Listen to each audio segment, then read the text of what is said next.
Welcome to the Customer Machine Podcast, hosted by Dr. Glenn Livingston and Yoav Ezer.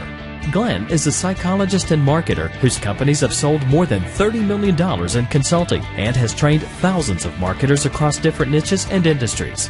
Yoav is a programmer turned marketer whose companies have sold over $5 million in products and services. Together, they'll teach you how to systematically stand out, attract, and convert the best customers, even in brutally competitive markets. And now, here's Glenn and Yoav.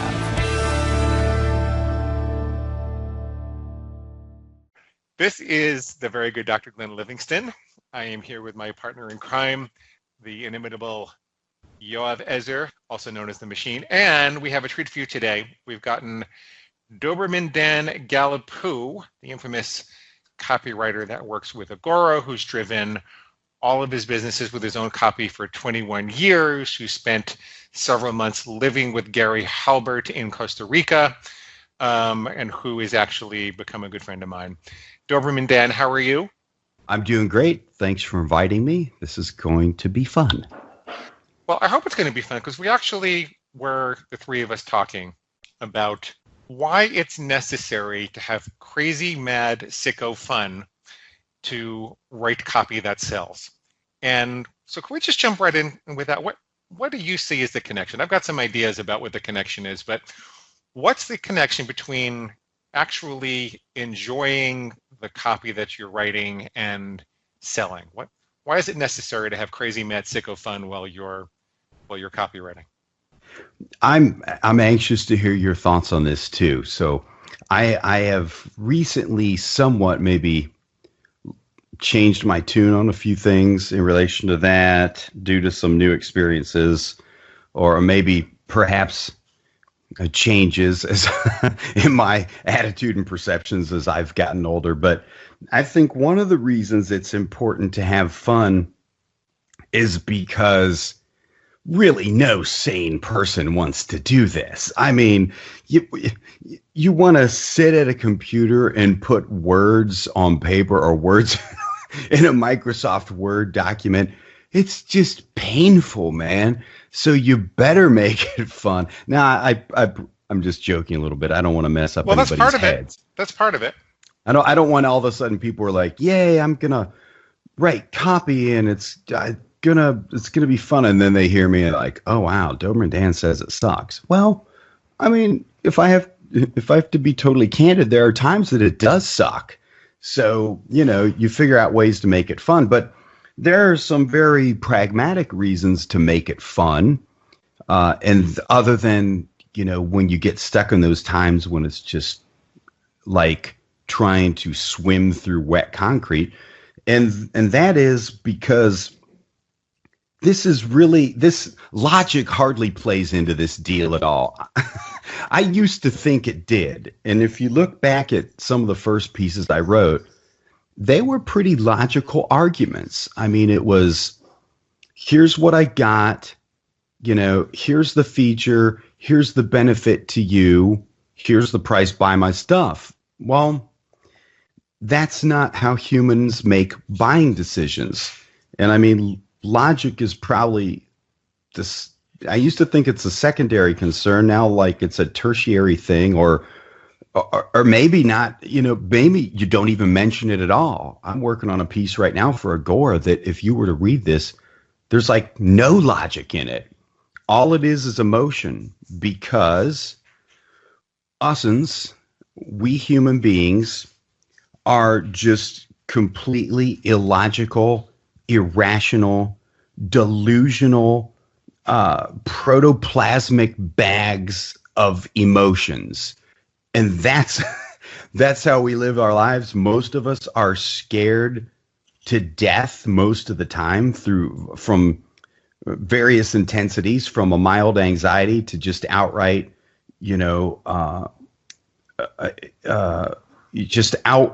outright terrified. And we're just a big quivering protoplasmic bag of emotions.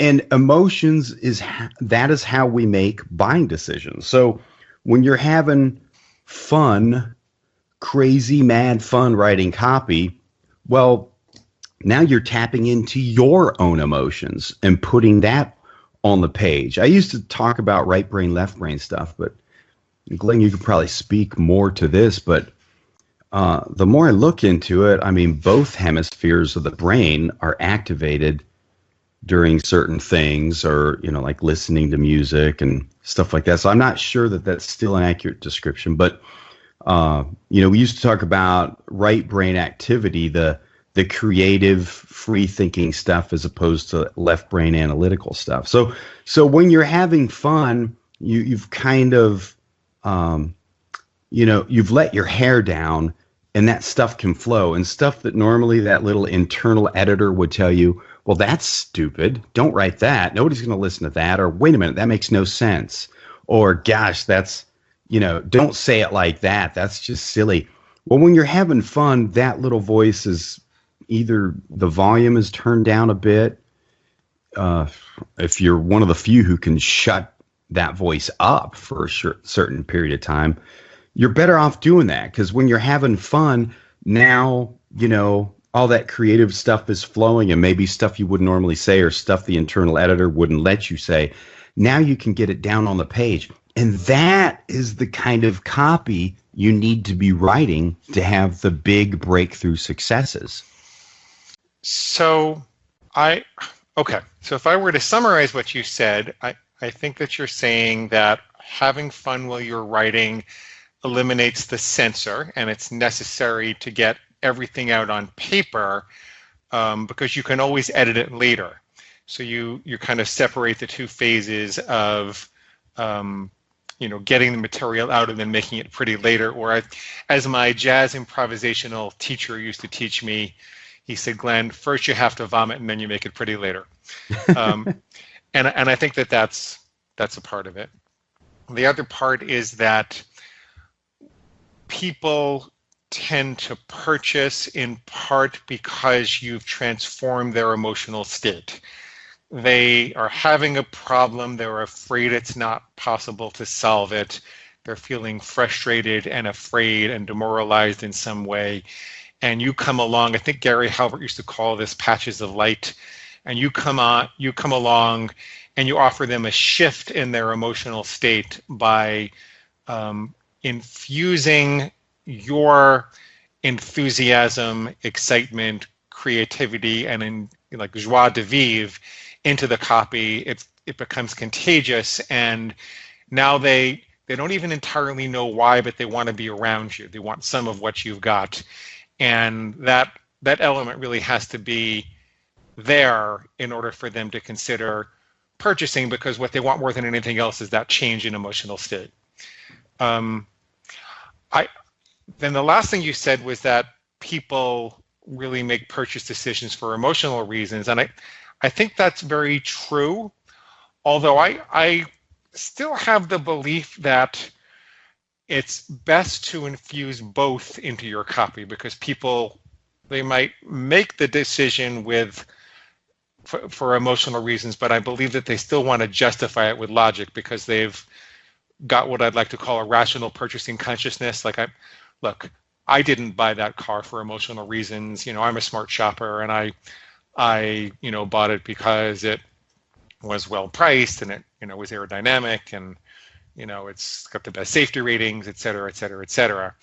And that if you can connect those features to the particular emotions that people want to feel, that, you know, they've got both the emotional expectation and shift in emotional state that they want, but now they've got the reasons to tell other people. This is how they can justify it to their, you know, their wife or their kids or their boss or whoever else they need to talk to about it. And so I know that I am guilty in my copy of still being too logical, because I like to think that I still make purchases for rational reasons too. And, you know, I'm kind of a professor at heart, and so I'm often guilty of being too logical in my copy, but I write copy that works. So I'm, you know, I think there must be a combination in there, and I'm the more that I read your newsletters and the more that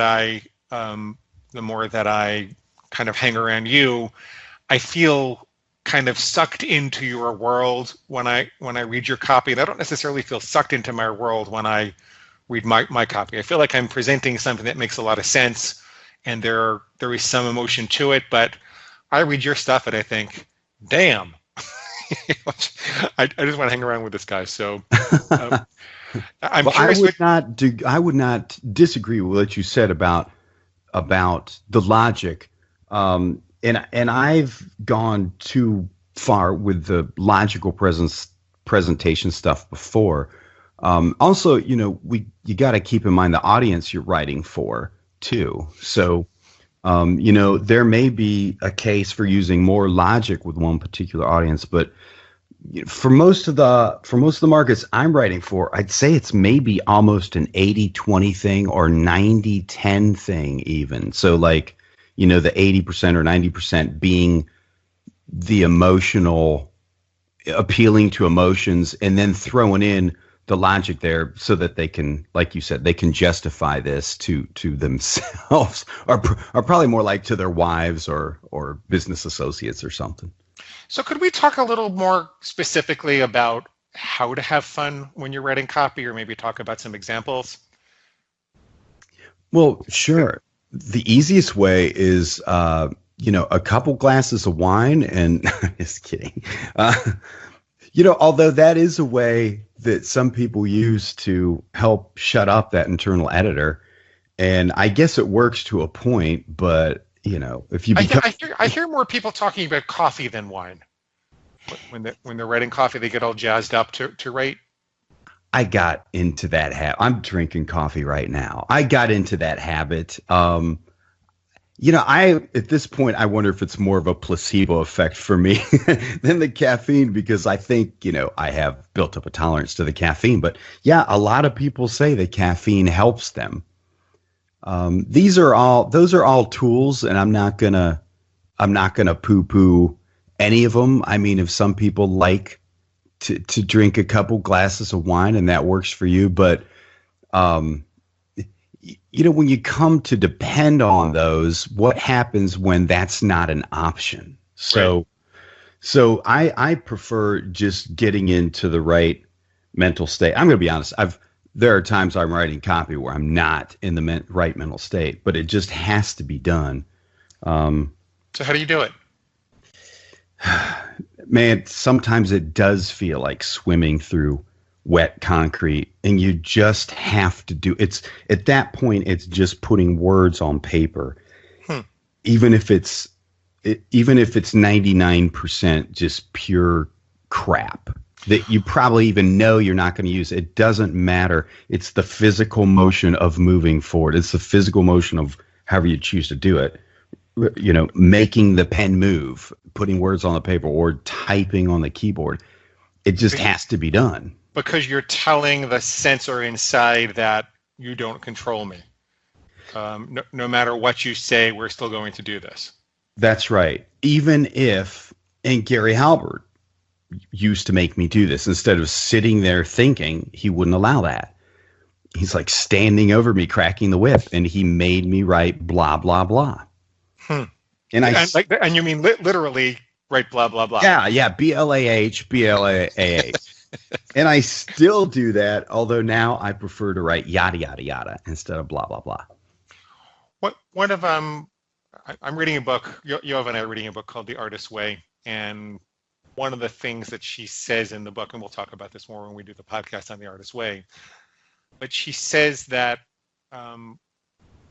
creative artists require visual stimulation, and that a lot of the times people who find themselves blocked have been trying too hard sitting and staring at the screen. But if you think about the way that our brains most likely developed, at first we probably conceptually organized things visually before we really had a developed language to work with, and certainly before we had the written word. And so sometimes we get stuck in these abstractions that are written words, and we have to kind of revert to the more primitive experiences. And so that's why I find I'm much more productive when I'm hiking regularly, even if I'm just getting out and sitting by the river for a while. if I feel that I have lost my joie de vivre to put into the copy that I'm writing, then it's time for me to get out and do that. And the other thing that I do, Dan, is I take note of any positive emotional shift that I experience during the day, regardless of whether it has anything to do with the copy that I'm working on. If I see a bird and the bird strikes me as having a funny look on his face, I'll just write it down, and I figure that at some point I'm going to be able to recall that memory, recall that emotional shift, and relate it to the copy that I'm writing. Or, one of the things I wrote down the other day, or actually should have written down the other day, I stayed at my niece and my nephew's house for the first time, and I usually don't sleep over, but I'm divorced now, and I just didn't make sense to drive home. And you can do whatever the heck you want now. I can do whatever the hell I want now, yeah. So I stayed over, and because I didn't have to be home by any particular time, right? So I stayed over, and my niece, she was just adorable. She said, "Uncle Glenn, I don't think you have enough pillows. These pillows are not soft enough. Uncle Glenn, I found you a toothbrush that hasn't been opened. Uncle Glenn, I brought you this floss. Uncle Glenn, I don't think you're going to be warm enough. I'm going to bring you a bigger blanket. Aww. Are you sure you have everything that you need?" And I thought, oh my God, when did this little girl become so sweet? And I don't really know exactly when I'm going to use it. We could talk about some current copywriting projects and how you might apply that story to it, but the point is that I've got my emotional story capturing eyes on all the time, and I just try to capture the stories and capture those moments, and then not knowing that at some point I'm going to use it. And I actually remember, I don't remember what the story was, but I remember talking to you about this story, and not the story with my niece, but some story had something to do with choking the chicken. And,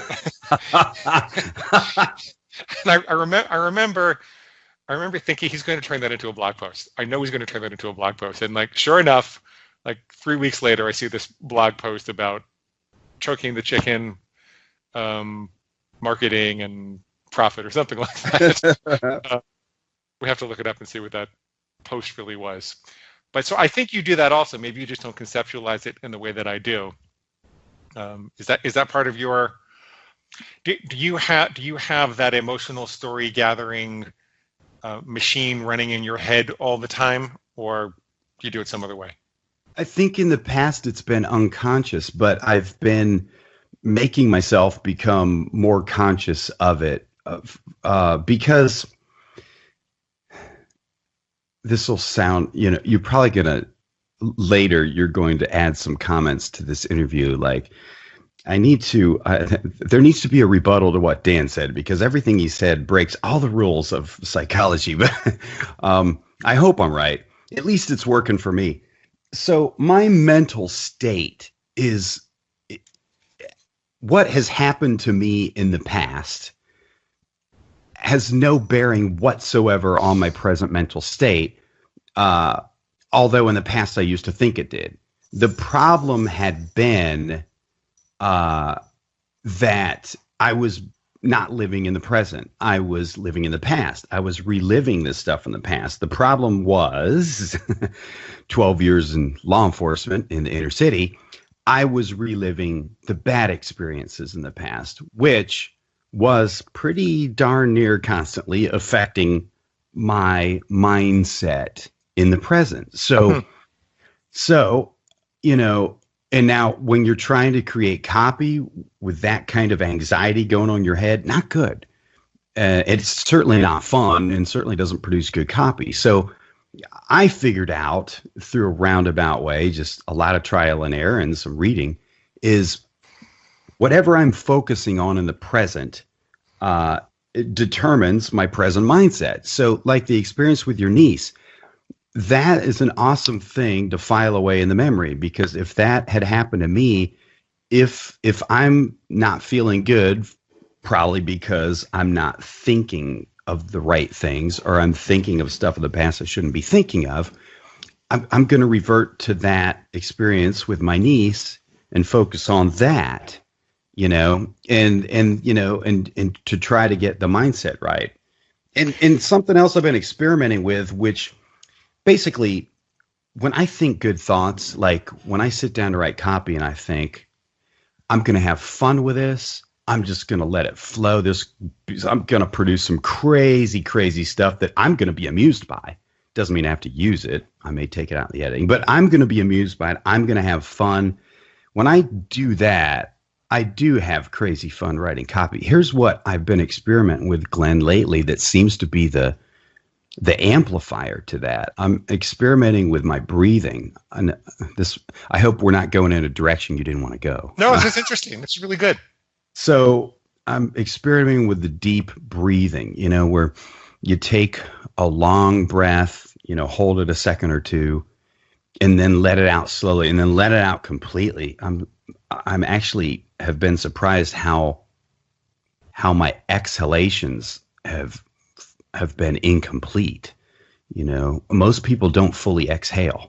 So, exhale completely, where you're just pushing out as much air as you can while focusing on how you want to feel. I mean, I think we all want to feel good. So we focus on things like our intentions, like this piece of copy is going to be a raging success. I'm picturing, all the recognition I'm going to get, all the money, while doing the deep breathings. I mean, just picturing those thoughts puts me in the right mindset for writing copy. But for some reason, adding this deep breathing to it is an incredible amplifier. And it's actually it's really pretty hard to not feel good after doing that with about 6 breaths. I do some other visualization stuff with it, but I don't know how deep down the rabbit hole you want to get.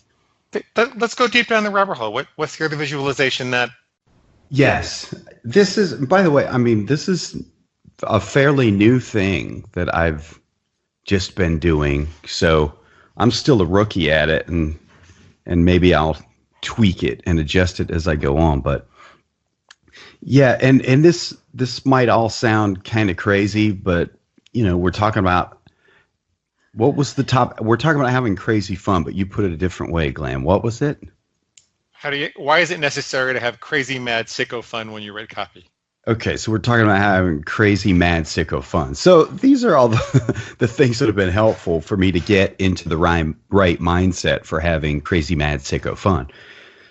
So the deep breathing is one of those things, while focusing on the thoughts that make me feel good, whatever that is. There's sometimes I just look at this big, huge oak tree in the backyard, and for some reason that makes me feel good. I'm just thinking about that big thing that's been there hundreds of years and has withstood all that stuff.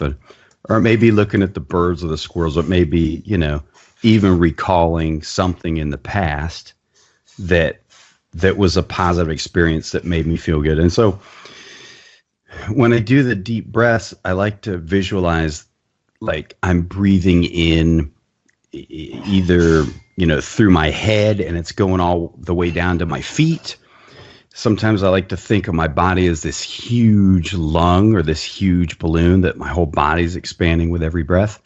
And, I like to direct the breath, the energy from the breath to different parts of my body. If I'm experiencing pain, chronic pain has been an issue I've dealt with for 30 years. So I like to direct it. But what I do when I visualize, when I'm breathing in, sometimes I visualize I'm actually breathing in through the top of my head into my brain. And I visualize I'm breathing in this pure white light. And then when I exhale, I'm exhaling out like whatever bad stuff has accumulated in my body, which in my demented noggin and in my imagination is negative emotions, which according to a lot of very learned MDs is a big contributing factor to the chronic pain issue and also other health issues. So I like to visualize myself breathing that stuff out. And listen, I consider myself like a super pragmatic dude. And actually, just a few years ago, if I would have heard somebody talking about this, I would have gone, cuckoo, cuckoo, this guy's in his woo-woo stuff. But, whatever, man. So I may be cuckoo for Cocoa Puffs, but does it matter? Because I feel better. And we are all delusional about something. Even the most logical people are delusional. And I'm to the point in life where I'm thinking, yeah, you know what? If your delusions are serving you, you go right at it. So, hey, if you think this is nuts, I got to admit, I probably would agree with you. This is partly nuts, but it gets me into the right state that I need to be in to do this stuff, to write copy. So, I'm sticking with if it's a delusion, I'm sticking with my delusion because I feel better. Dan, there's first of all, we were talking earlier about the importance of kind of suspending logic as you're writing and really connecting to people's need for emotional transformation. And so it sounds like you've found a technique that allows you to do that. You should also know in psychology, there's something called regression in the service of the ego. Delusions are when people lose their ability to reality test and they kind of get stuck in that undifferentiated state that you're describing. But regression in the service of the ego is when there's a part of you that says, you know what, I'm going to let go because it feels good to let go because all these other good things come together when I do let go, and I can bring myself back to being a logical, reality-oriented person whenever I want to. And the more mature we get, the more we recognize that those transitory states are really necessary. I mean, if you think about it, we are all built to withdraw from the world and sleep every night and have these kind of crazy dreams, and some people pay attention to them and some people don't, but it seems to be part of our evolutionary makeup that we withdraw from the left-brained analytical reality testing world and have these very loose associations and very visual images that allow us to think and problem solve in a different way.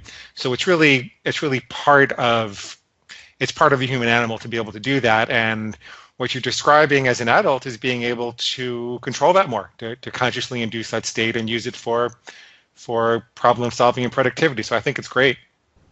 Well, thanks. Like I said, it's something fairly recent. The breathing thing was something I ignored back in the day, back in the 80s, when I was a much younger man. I was big time into bodybuilding, seriously committed to that. And there was a famous bodybuilding trainer named Vince Garanda that I used to follow. And that was one of his big secrets, is he actually had breathing techniques that you did during training. And it was so over my head at the time, but he even talked about, how this assists getting the brain into the alpha state and stuff like that.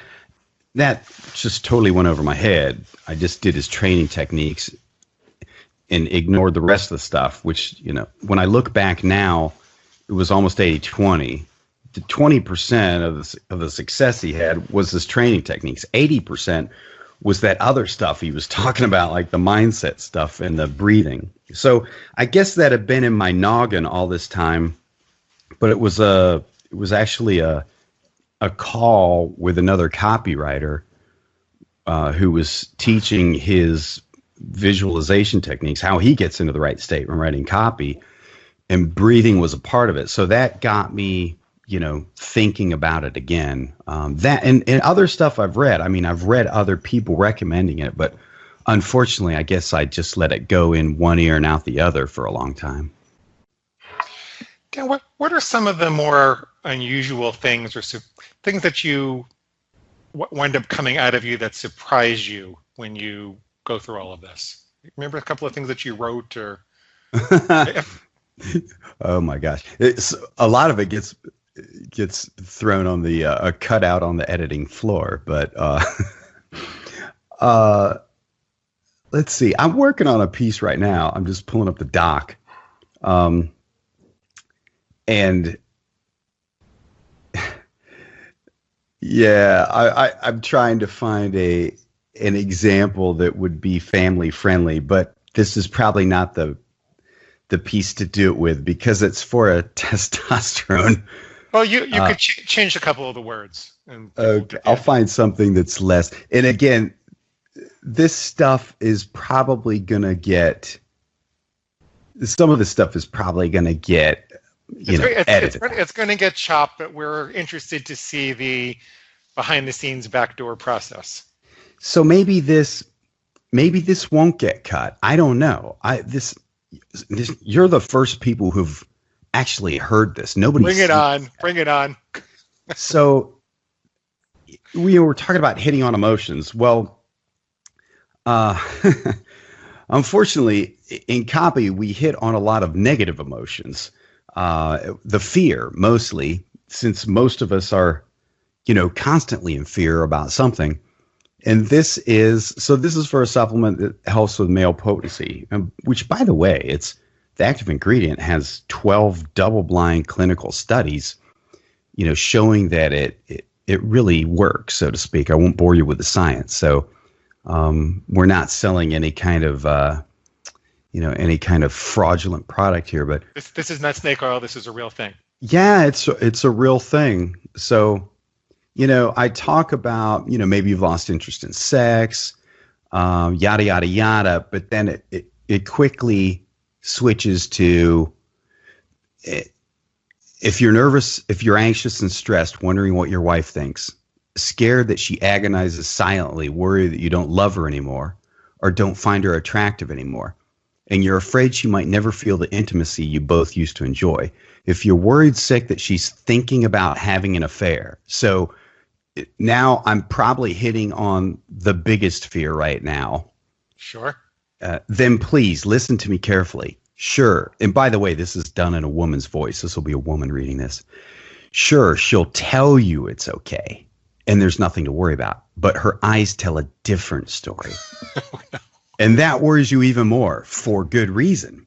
If you're not satisfying your wife the way she truly desires to be deeply and intimately satisfied, I can tell you from womanly experience, no, she's not happy. Although she might never tell you, you'll notice it in little things, like how she immerses herself in romance books or spends hours and hours on Facebook. Is she looking up ex-boyfriends and fantasizing about what could have been? Oh, and so it gets worse. It gets worse. I did have fun with this. There's something, or maybe you'll notice something different in her eyes, a distance, as if she's not truly present with you. And you can tell that her thoughts are somewhere else, or worse, with someone else. Yada, yada, yada. Then it goes on. And you have questions. You question your spouse's fidelity, and then it gets even worse, man. I'm like sticking in the red hot poker, and you feel frustrated, humiliated, and depressed, emotionally castrated because your penis isn't working like it used to, like it should. I mean, that's almost to the point where it's really getting cruel, actually. Oh my God. My favorite part is when you say that because of your womanly experience. Yes. As you can tell, my woman, speaking of getting in the right state and mindset, I mean, when you're writing a piece like that, so now not only do you have to get in the right mindset and make sure you're feeling good, now you got to think like a woman, which we guys don't do that very well. Dan, it sounds like maybe you do it pretty good. Well, I put on a skirt and a bra and I sit here and write copy. Now, why would you cut that? Well, maybe not. And this is for a client, by the way. This is for Agora. And I've got an awesome copy chief. So, which is a big help because, boy, when you're trying to do this stuff solo, it is really difficult. So just having another set of experienced yet objective eyes to look at this. I mean, he might say, wow, you have really gone overboard. Now it's cruel. Now it's like bullying. Or he might say, yeah, bring it on, dude. Because the more you stick in the red hot poker, the better the solution feels. But I thought the convention was that if you were going to sell with fear that you really had to scare them. Yeah. if you're going to use it, you really have to. That's why I started hitting on the fidelity issue. I couldn't think of, well, I mean, I hit on a lot of other issues in this, but in my mind, I couldn't think of anything more scary than my relationship is going to hell because I can't perform in the bedroom, and, you know, my wife's not happy. She's going to leave me, or she's having an affair with somebody. So my whole life is going to fall apart because my penis doesn't work. Yeah, that's right. That's right. So do you remember specifically what you did or were doing or were thinking to get yourself in the mood to write that? You know, I think it comes from knowing the market really well. I don't know that I could have written this when I was in my 30s, but as my doctor said, I'm 51 now, when a guy hits 50, it's like the warranty expires or something. It's not quite the same as it used to. It ain't. Yeah. So I tell you what, it was easier to get into that mindset now than when I first started writing copy, you know, and was a much younger man. I can relate to a lot of the problems these guys in this demographic and this market are having that a younger man probably can't even relate to. That doesn't mean that a younger man can't get in the mindset to write this stuff, though. But I mean, there is something fun and relieving about being brutally honest about that situation. I mean, I don't think you felt depressed as you were writing that. I don't have the impression you felt depressed as you were writing that, especially because you have a genuine solution for these people. So did you do your deep breathing? Did you what did you do? Yeah, I did all that. I drank my coffee. Drank my. Now it's even. You did all this Buddhist meditation. Yeah, did the Buddhist meditation while taking drugs. I mean, caffeine. And you came out of it, and you said your penis doesn't work, and your wife is going to leave you. I sat cross-legged with my palms in the air, touching my two fingers with my thumb, getting in touch with the universe, and feeling 100% in the present, and then started writing about penises that don't work. So instead of reaching nirvana, that was your version of nirvana. I reached penis nirvana. The light came on in my head, and I totally understood penises like never before. It's like ha, your pecker doesn't work. Your wife's going to leave you. That's what I have to say. Okay, well, this is exactly what I was trying to get to in the interview, and I'm glad we finally figured out your secrets. You know, there's something to this thing in laughing, though. I mean, if you want to talk about getting in the right state for doing this stuff, and it really became crystal clear as day from you, Glenn, when you took me through the paradoxical solution exercise, and we laugh a lot when we do that. You know, there's something to that, man. It like frees up. You guys can probably explain it better than me. It frees up something in your head, and all of a sudden you're spewing out, either verbally if you're doing it with somebody else, or when you're writing, you're spewing out some really ridiculous stuff that just, I don't know, man. It sparks creativity that you wouldn't have had before. So for people who don't know what that is, if you're trying to write bullets and headlines and copy and you're just feeling stuck on it, and you're trying to write bullets and headline that sell the product, do the opposite. Write 50 bullets that would convince people not to buy the product. Write the most repulsive bullets you can possibly come up with, and really give yourself permission. This is even better if you do it in a group, and Dan and I are part of a little mastermind where we do that sometimes. And then when you've got all those on paper, read them over, and now come up with some good bullets, and you'll be amazed at what comes out. That's the paradoxical exercise. I don't know if people can realize how much fun the paradoxical solution can be, and all the good stuff that comes out of it if they don't try it. It works great, and it is It is a lot of fun to do. Like I did it. I didn't do it in a group, but I did it for this bodybuilding supplement one time. And one of the bullets was something like, brand new supplement I made in my bathtub from stuff I found in my backyard. Immediately renders your penis completely useless, makes all your hair fall out, and gives you uncontrollable flatulence in social situations.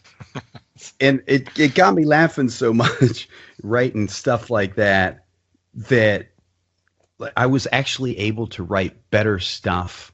When it came time to write the real stuff, I just felt so much freer, and I produced so much better copy. Someday we're going to get arrested. We should do an episode where we demonstrate the paradoxical technique. Oh my gosh, that will be so valuable. I hope you do it. We will. Dan, what didn't I ask you that we should have asked you? That's a good question. I think you asked some really good questions because we went beyond just the mechanics of writing copy. I mean, they can get the mechanics from a lot of different places. Like this is all, if we want to simplify it, just problem, agitation, solution. Problem, state the problem, agitate it, present your solution. Like we were talking about earlier, you can't get it up. Your wife's not happy. You worry she's having an affair. You can't get it up. There's a problem. Your wife's not happy. You're afraid she's having an affair. There, you're agitating it. The solution is, this new ingredient, 12 double-blind studies proving that it, will give you the ability to get an erection again. So, I mean, that's the pragmatic part of it. But I think it's good that you dove into, I don't know what we would call it, the mindset part of it. Well, this is all about how do you cultivate the necessary emotions to infuse into your copy? How do you cultivate that? And this is really a big part of the art of copywriting. It's about the person you need to become a good copywriter, right? There are actually some character changes you need to go through to become a good copywriter, and that's what this interview was all about. Well, I think that's really valuable that you're sharing this stuff with people. And this has been what has worked for me. I've been doing this 21 years now, supporting my 2 bad habits for 21 years with copy. 2 bad habits being sleeping indoors and eating regularly. Right. Sometimes too regularly, but this has been my process. Now, some people may find other stuff helpful, but to really get the big successes you want, you've got to move beyond the logical feature benefit presentations. You really need to you need to understand how human beings think and how to appeal to those emotions and how to weave those emotions into your copy. And so these have been the things that have helped me. On a pragmatic, practical basis, one thing we didn't mention is really understanding the person you're writing to, because you're writing to one person. We talk about markets, and like you may be writing to the health market, but all markets are groups of people. So you're not writing to a group of people. You're writing to one person, and the better you know that person and the better you understand that person, their deepest emotional desires, how they think, their fears, their biggest fears. When you get a picture of that person in your head, or you might even want to look at stock photos and get an actual picture of somebody who matches that avatar and paste it on your monitor, the more you can resonate with them emotionally, the easier this is going to be. Ditto that. So true, that is what I meant to say. Dan, if people want more from you, what do you offer? How do they get in contact with you? What do you suggest? The main way of getting into my world is my website at dobermandan.com. And they can I've been writing a print newsletter for now almost 6 years. It's a paid print newsletter, but they can get a free issue in PDF if they go to dobermandan.com. Dan, am I right to understand that if they don't go and do that right away, that their penis might fall off? Absolutely, and their wife is going to cheat on them with the entire Dallas Cowboys football. Okay. So do it now. Don't wait. Act immediately. But that's not all. You'll also get. Well, Dan, thank you so much for joining us today. Thank you, guys. I had fun.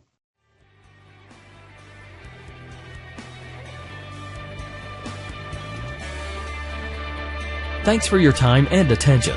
For more information about the products and services we offer to help dramatically grow your business, please visit thecustomermachine.com. On behalf of Glenn and Yoav, thanks for listening.